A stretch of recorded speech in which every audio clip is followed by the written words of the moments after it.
Kwa hiyo sisi ikawa kauli zetu sisi siku zote tunapozungumza ni kuwafundisha watu njia za kudai haki. Je, tutadai haki bila ya kuzingatia misingi sahihi? Njia yoyote inaweza ikatumika kudai haki, hata kama njia hiyo italeta uharibifu, hata kama njia hiyo italeta uvunjifu wa amani. Je, kila anayeona kwamba ameonewa anaweza kudai haki yake kwa namna anavyojiona yeye kivyo vyote,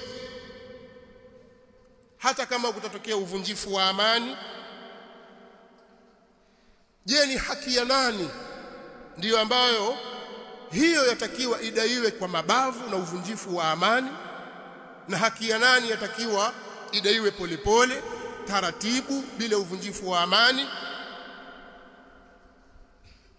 Haya tuliyafundishwa sisi,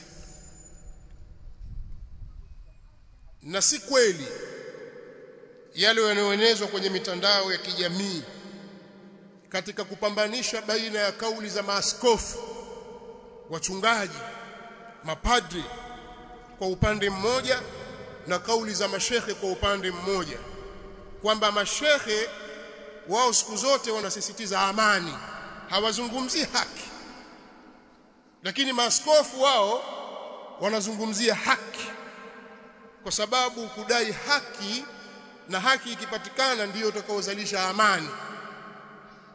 Kwa hiyo mashehe wao wazungumzia amani lakini hawaizungumzii haki. Kadhib. Hayo ni maneno ya uongo, maneno ya mtu ambaye hajaelewa au anakusudia kupotosha. Sisi tutaka haki kwa sababu Mola wetu sisi aliyetuumba ni wa haki. Dhalika bi anna Allah huwa al-haq wa anna ma yad'una min dunihi huwa al-batil. Allah subhanahu wa ta'ala ndiye wa haki, na vyote vinavyoabudiwa kinyume chake Allah ni batil. Dini ya Uislamu ndiyo dini ya haki, na Mtume Muhammad sallallahu alaihi wasallam ni mtume wa haki, na sisi Waislamu tumeamrishwa kutendeana haki na kushikamana na haki. Isome sura fupi tu, suratul Asr.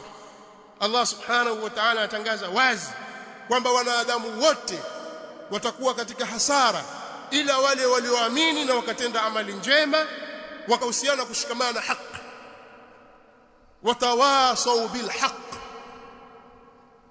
Kwa sisi haki ni kitu kikubwa sana kwetu, lakini jambo la msingi, haki unaidai vipi? Hapo ndio kwenye matatizo.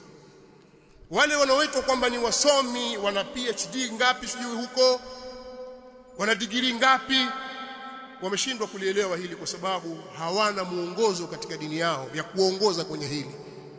Darasa lao na shule zao hazikuwaongoza katika hili. Lakini sisi tunao muongozo kutoka kwa Mtume Muhammad sallallahu alaihi wasallam.